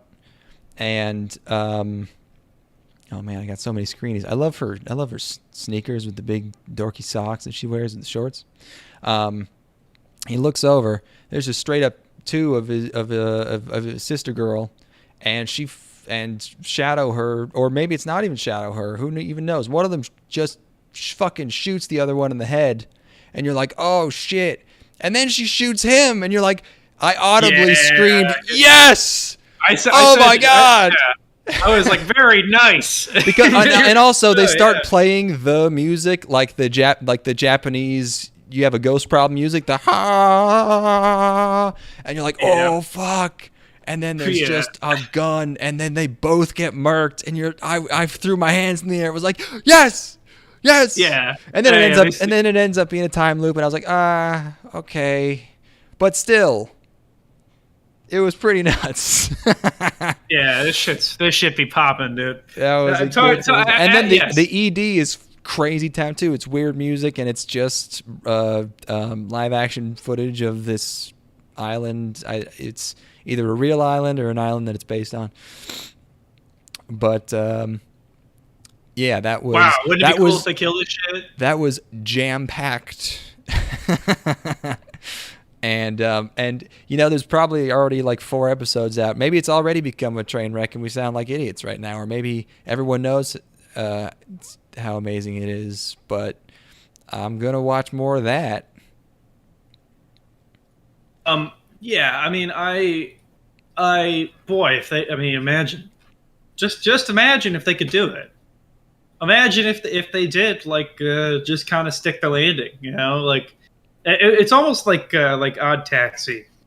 Odd Taxi was one of those shows where, it was able to capitalize on a lot of promise, and that was a show where they actually, did OLM do Odd Taxi? No. Who did Odd Taxi? Because like that's an example of something where they were able to do it, and they set up a lot of. Was that like kind of something with the cats? Oh wow, you call it? No, it's totally OLM. Okay, I think I looked up OLM a few episodes ago, and I saw that, but like it reminds me of that, where like maybe they could do it again.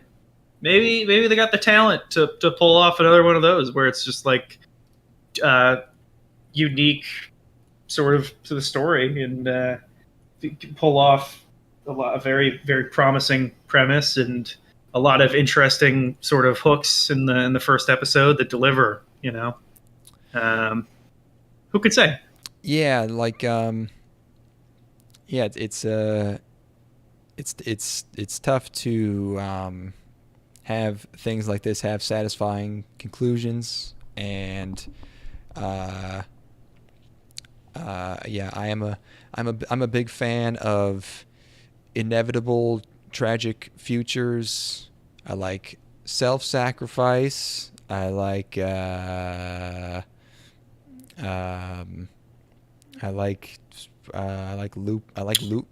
loops. I like some. I like Sasuke. I like Shadow. I like Silver with a hedgehog too. He's pretty cool. But yeah, no, I it absolutely transfixed by this first episode. And I know his heterochromia is going to come into play at some point. His shadow's not going to have the 2 eye colors or something like that.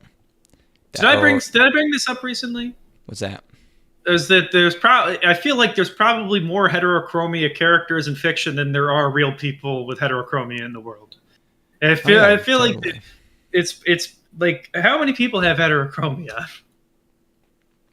I mean, there's variation. Like maybe, like I bet most people have very slight heterochromia, but then some people have straight up like a fucking brown and blue eye. But I bet that's a lot less common. 1%, less than 1% of the population has it. Well, that's not helpful. I was looking. That's an infinite number of numbers. I was looking at a cat. There's a breed of cat that's all white, and they have an orange and a blue eye. They look cool as fuck. Supposedly Muhammad had one. The Prophet? Praise be unto him? Yes, peace be upon him, I thought was or is it praise be upon him? I don't know. Believe it's praise be unto him. But maybe that's old hat. Maybe that's like and also with your spirit, You know how they may have flipped it and reversed it in the Catholic Church?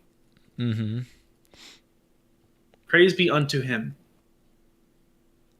Oh, okay. Yeah, that makes sense. Anyway, I forget which one I said. Yes, I like it. Thank you. Yeah, More, please.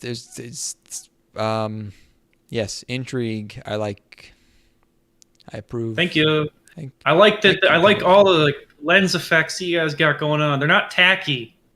Yeah, it's not Mm-hmm. tacky lens effects. It's like haze and halation. I accept these. It provides production value. The frame that you have up right now looks like you shot that bitch on like an actual vintage lens. Doesn't look cheap. Doesn't look like crappy lens flares. Mm-hmm. Very nice. Thank you. You know cameras. Does rendering refer to an analog camera, like developing photographs from film or something? In a generic sense, you could say that you are rendering something when you capture it, but no, rendering It's would be almost always explicitly digital. a digital translation of an image. So, like Okay. if you were to do some sort of modification and then uh, develop that in your software, you'd be rendering it. Development would be the term that you would use for analog technology. Okay. It's the same. Analogous, basically. I guess it could be a digital It's camera flash. Yeah. There's certainly, some absolutely kind could of be. there's ghosts or future people or fucking Maybe something. it's everything. Maybe it's all of them. Everything all at once. Um, Maybe every episode he's gonna come across some more crazy bullshit, and it's all different. and it's always maybe it is just Lost. Um, yes, Last one. uh that seems cool. Last one. Well, the last one was gonna be where the hell's the fucking Tako no Inazuke. Inazuke. Yes. Um. Oh, you watched Onipan instead. Well, yeah. We were a little down to the wire on this one. I didn't have quite the time, but from what I skimmed Yeah. through, it seemed to look all right. I saw people comparing it to Nisekoi. It's probably an okay rom-com. And then I watched Onipan, which I thought was going to be like a 90-second short with 60 seconds of opening, but it was 15 minutes. It's an original by Wit. It's about demons, Oni, girls who are sent to the real world to help the reputation of demons, and they're introduced with the Italian music. Maybe when you're delivering pizzas in Spider-Man 2, which I thought was going to look kind of weird. And they did some funny fourth wall breaking, which was great. And I do actually like this. I can tell they weren't voice actresses because they have these voices that are so like weak and airy, Yeah. But I actually like that. Like AKB 0048, they just used girls from AKB48 and they couldn't voice act, but they had this same type of voice. And also they sounded like the girls in Ayara, which you probably don't remember, but Ayara was a show and they sounded kind of like this too. But yeah, these are two of these these girls doing these voices are former idols, and another one is like a model or something. I don't know. But they're sent to the human world, and there's some fish out of water stuff. One of them likes food. And then Onipan, I guess there are actually Oni panties, but they're more like shorts that they put on over their clothes, and it lets them henshin, and then they turn into police women. And Okay. and they return there's a scene of them running all crazy, and the camera's spinning around and it's doing all kinds of crazy stuff, and then they return a stuffed bunny rabbit to a little girl. Is this an ad campaign? Are we in a town? Or is this just the premise? I don't think they named the town. I can't remember. No, I don't think so. Let me do some digging. No, I thought that which show did I think was reproduction propaganda? Probably God. Shikimori-san.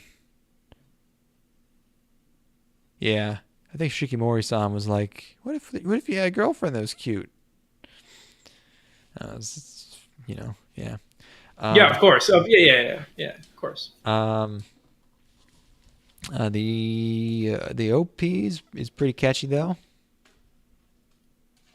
This does not appear to be propaganda. This does not appear to be getting you to go to any town where they got demon statues or something. Yeah, that's not trying to get you to buy squid at a tourist trap somewhere at a port. Nope. It's not trying to get you cream pie. Well, maybe. It's a side effect. It's not the intended. That's not the intention, at least. Yeah, probably. Yeah. It's like how Viagra was meant as a heart medication, and then they realized it was actually good for boners.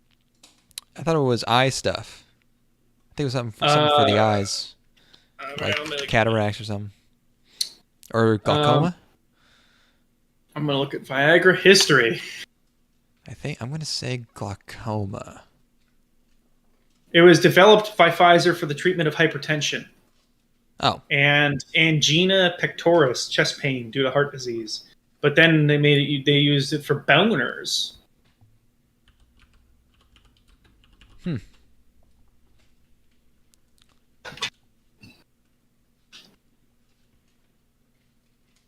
Yep.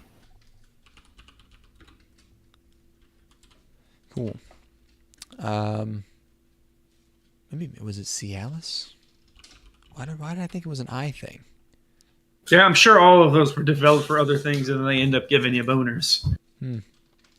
Anyway, Oni. Yeah, we kind of fizzled out on that one. We probably should have ended on the high note of Summertime Render. But I was thinking about it, but this is already like a way above average third ep for a season ending anyway. So I think we're entitled to burn out a little bit, you know. I got the last show. I can just talk about it. I watched Kako no Izunazuke. Oh shit! Great. Yeah, you want to hear about it? I would love to. All right, yeah. So it's you got a situation where it's a situation. You're telling me. There's kind of one of them kind of deals where a baby gets squished at birth, you know? So you got two babies that got flip-flopped. They flipped and reversed them. And one baby is a girl and one baby is a boy. I don't know how they fucked that up. How do you fuck that? I don't really understand how they fucked that up, but anyway, actually, now that I think about it, it doesn't make any. Actually, the further into I get, I remember getting to the end of this episode, which I did moments before we started, and being like, "What? Wait, what?" Not even for the obvious reason of how did these babies of opposite genders get mixed up. But anyway, so they were flipped at birth, and now they finally figured it out after 16 years.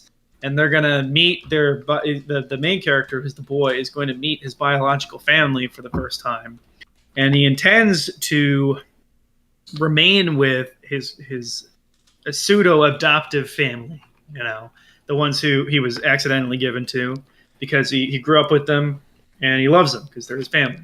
Correct. And on his way to go fucking meet his bio fam, he finds a girl who's like hanging out on a bridge and looks like she might throw herself off of it.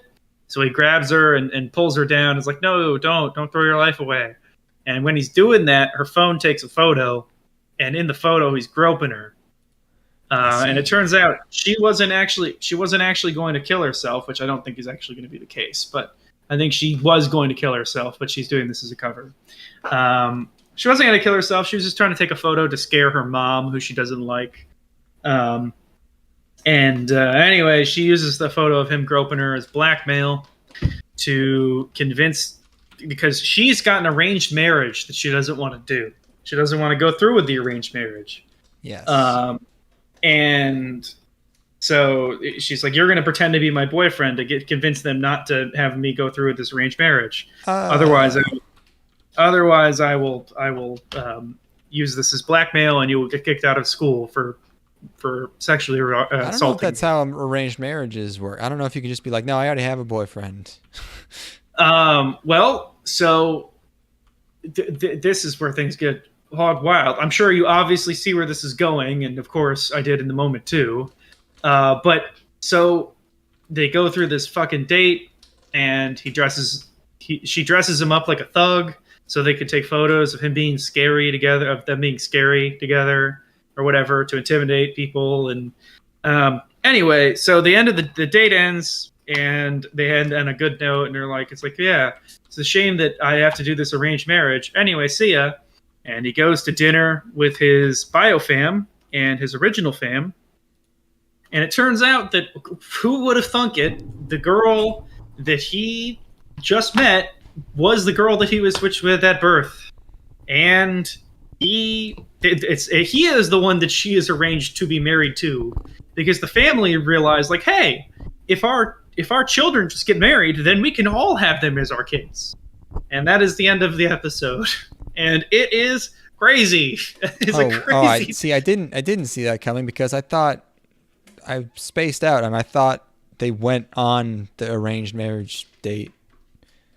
No. They were sent photos. They sent photos of themselves to the parents to try to convince them to not. But no. So no, they are arranged to be married to each other so that they can merge their families. Crazy.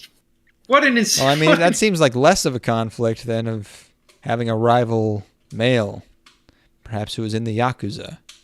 Now it just seems like he gets to marry this hot girl. It is what a strange thing to write characters to do. Yeah.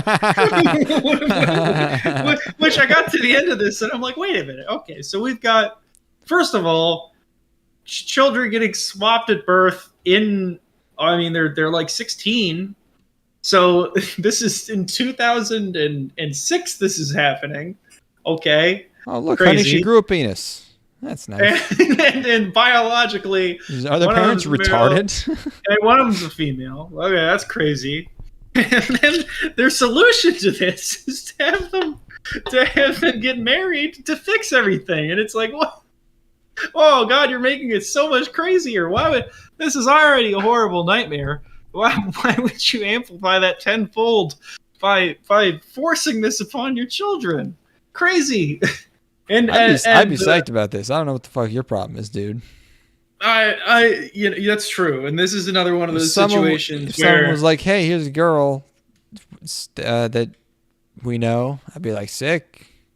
This is another one of those situations where you were watching the show about the elf girl and being super critical because you don't understand why people would want to watch a cute elf girl be mean or annoying or whatever. This is me not understanding why wouldn't I just accept the fact that my biological parents, who didn't realize I was a boy at birth, want me to now marry the girl that I was flipped with. And of course, that's a normal thing to want to watch and to be compelled by. So yes, this is my fault for being hypercritical. My bad. It's a good premise, actually, though. It is so convoluted. It's so convoluted, and like they'll do anything for one of these romance shows for a premise, man. They'll do anything apparently. I mean, this exact premise has probably been done before. The being flipped at birth thing was just adding the birth. That's like, I don't know what that adds to because it's not like they ever knew each other. Like, yeah, there's nothing that doesn't add anything to the. Okay, I met this girl. I'm not pretending to be her boyfriend. Oh wait, I'm actually, enough of a show in and of itself. Getting set up to be married with her. Yeah. Adding the switched at birth, that adds no relevant like drama or conflict or. It's just that I don't get it. Because he was like, the two different families coming together. They're very different families, I guess, is a thing. But that would already happen if they were getting married. I guess it's because they then have to form a relationship with the original family. But the thing is that when they get to the table, it's like, because it's at this fancy restaurant, there's no sort of like tearful or mixed emotions going on from the family. Everybody's completely straight faced and honestly just like smiling and happy as if this is normal and okay. What's going on? I think you'd be over it at that point. It's not like you were adopted or given up to. It's like it was an accident. That would be a fundamental change in my entire view of the world, and I would be horrified to learn such a thing. But everyone is cool with it, and everyone wants them to get married. Oh, and of course I want them to get married. There are other girls too. There's his younger sister that he grew up with, is interested in him because who's not actually.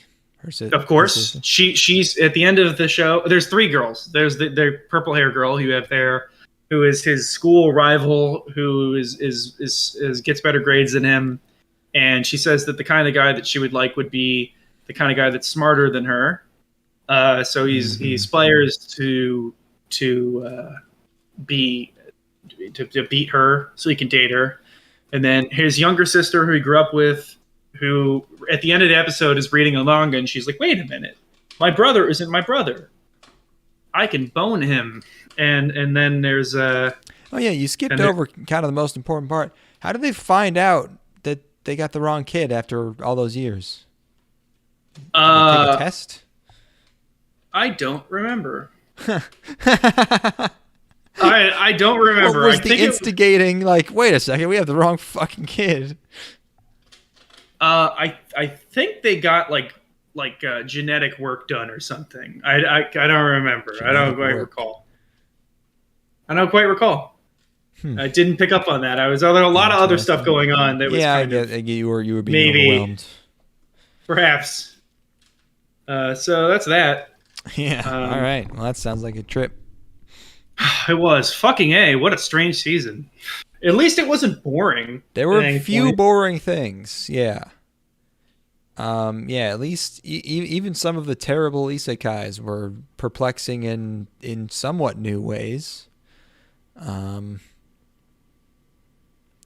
Yeah, man. We had weird new cleavage. We had crazy new BlackRock shooter on meth. We had the sports shows weren't good.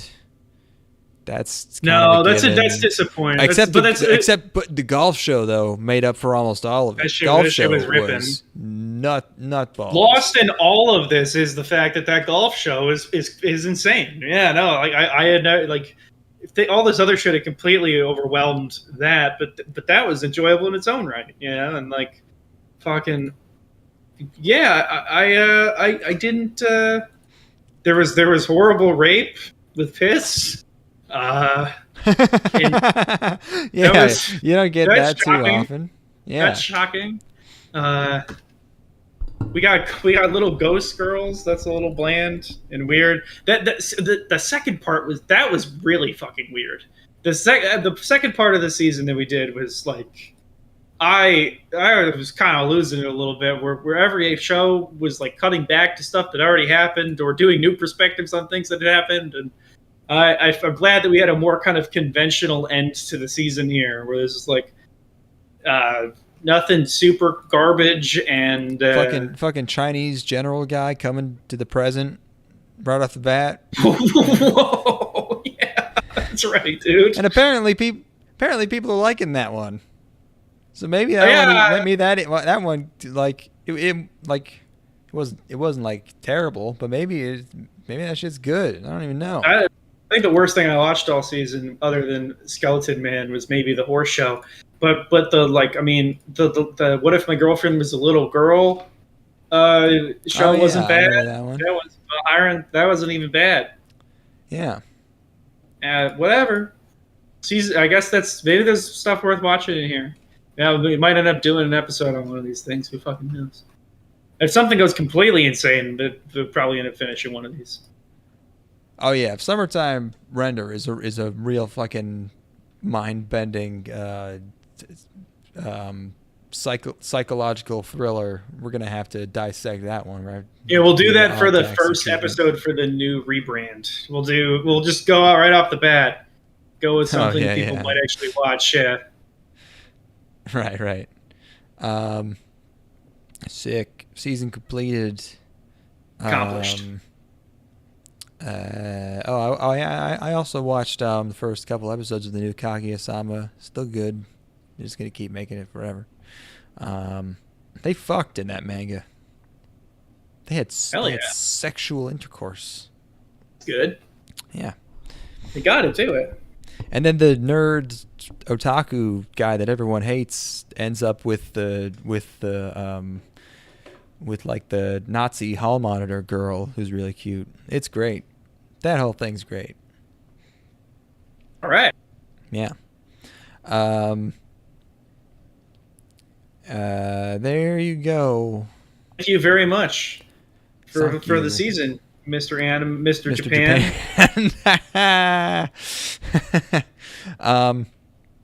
Yeah. And if I don't think of a dang song to go out on in the next 10 seconds, I'm going with another Wicked Wisdom track. But picking a random Wicked Wisdom is rough. Just do your fucking Ram Ranch. Do a Ram Ranch. I'm sick of fucking Ram Ranch. It's like No, I get you're that not. it's funny, but it's gross. It's Yeah. I don't Jockstrap Cowboy.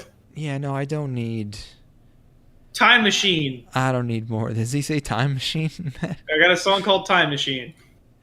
Yeah, I need it's myself. the same. Yeah, It's the same guy as a song. I don't want to play the. Here. I don't I want- need don't myself want- a time machine. No.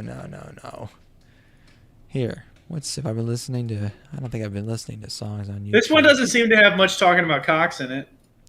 I don't. I think you're lying. I'm confirming no cock talk so far. Give Grant a chance. He wants to sing about time machines. All right. We'll be back soon with a regular episode that's not seasonal, where we're not losing our minds. Well, maybe we will. I'm gonna say actually we probably will. DM me on Twitter and send me your hey, Elon's in charge, baby. Send me your favorite hate crime that you've committed. Nobunaga coming up. See you later.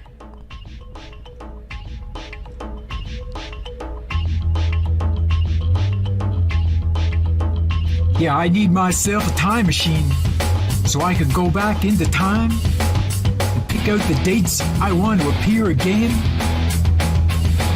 Gonna get me a time machine, travel through time, pick out the dates that I want to appear again. Yeah, gonna get me a time machine, travel back into time. Yeah, just because I'm a billionaire doesn't mean that I have everything. Gonna get me a time machine. Yeah, gonna go back into time. Gonna hold my loved one again. Tell him how much I love him. Yeah, my loved one always said our time machine would be ready in time. Now it's gotta be ready in time. Gonna make myself a time machine so I can travel back into time. Gonna hold my loved one again, tell him how much I love him.